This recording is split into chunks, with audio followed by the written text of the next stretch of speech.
সম্প্রতি ২০১৮ সালে প্রথম ও দ্বিতীয় শ্রেণীর সরকারি চাকরিতে কোটা বাতিল করে সরকারের জারি করা প্রজ্ঞাপন অবৈধ ঘোষণা করে হাইকোর্ট।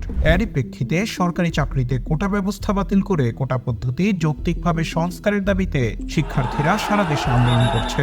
বর্তমানে বাংলাদেশের সরকারি চাকরিতে প্রবেশের ক্ষেত্রে ৩০% মুক্তিযোদ্ধা কোটা, ১০% নারী কোটা, ১০% জেলা কোটা, ৫% ক্ষুদ্র নিগোষ্ঠী কোটা ও ১% প্রতিবন্ধী কোটা বরাদ্দ আছে, অর্থাৎ সর্বমোট ৫৬% কোটা। তবে ১৯৭২ সাল থেকে ১৯৭৬ সাল পর্যন্ত ৮০% নিয়োগই দেয়া হতো কোটার ভিত্তিতে। অনেকের মনেই এই মুহূর্তে প্রশ্ন জাগে, পৃথিবীর অন্যান্য দেশে কোটা পদ্ধতির কি অবস্থা? স্কিলুফির আজকের পর্বে আমরা জানব পৃথিবীর কয়েকটি উন্নত ও উন্নয়নশীল দেশের কোটা ব্যবস্থা সম্পর্কে।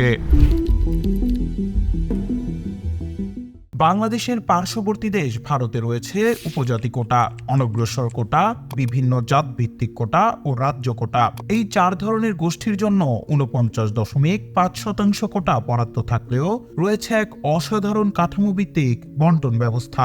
নিয়ম অনুযায়ী ৪ ধরনের কোটার অন্তর্গত যে কোনো একটি পরিবারের কেবল একজন ব্যক্তি কোটা সুবিধা ভোগ করতে পারবে। একই পরিবারের একাধিক ব্যক্তি কোটা সুবিধা পাবে না। আবার কেউ যদি উচ্চশিক্ষায় ভর্তির ক্ষেত্রে কোটা পদ্ধতির আশ্রয় নেয়, তবে সে চাকরির ক্ষেত্রে আর কোটা পাবে না। অর্থাৎ একজন ব্যক্তি জীবনের যে কোনো এক পর্যায়ে কোটা সুবিধা পাবে।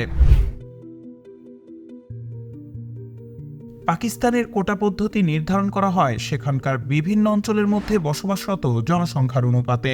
পাকিস্তানের কোটা পদ্ধতির মূল উদ্দেশ্য হচ্ছে বিভিন্ন অঞ্চল থেকে যৌক্তিক পরিমাণ মানুষ যেন বিভিন্ন প্রতিষ্ঠানে প্রতিনিধিত্ব করতে পারে সেটি নিশ্চিত করা। পাকিস্তানের সরকারি চাকরিতে সমগ্র দেশ থেকে মাত্র ৭.৫% চাকরি মেধা, যোগ্যতা ও অভিজ্ঞতার ভিত্তিতে হয়ে থাকে।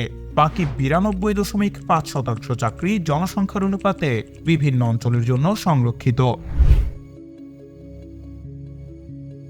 উন্নত দেশ কানাডায় বিভিন্ন আদিবাসী সম্প্রদায়, সংখ্যালঘু, নারী ও প্রতিবন্ধীদের জন্য সরকারি চাকরি সহ বিশ্ববিদ্যালয়ে লেখাপড়ার ক্ষেত্রে বিশেষ কোটা ব্যবস্থা থাকলেও অনুপাতের সংখ্যাটি নির্দিষ্ট নয় তাদের আইনের মধ্যে।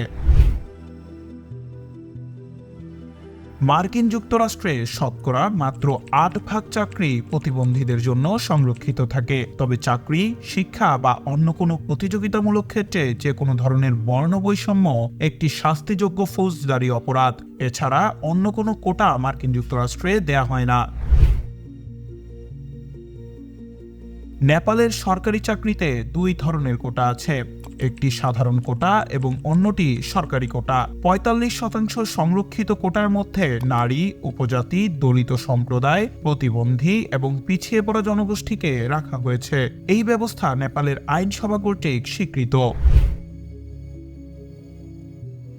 চীনের মোট জনসংখ্যার ৮% হচ্ছে বিভিন্ন জাতিগত ও আদিবাসী সম্প্রদায়। এই জনগোষ্ঠীর জন্য চীন সরকার স্বীকৃতভাবে সরকারি চাকরির ক্ষেত্রে অন্যদের তুলনায় অপেক্ষাকৃত কম যোগ্যতার বিধান রেখেছে।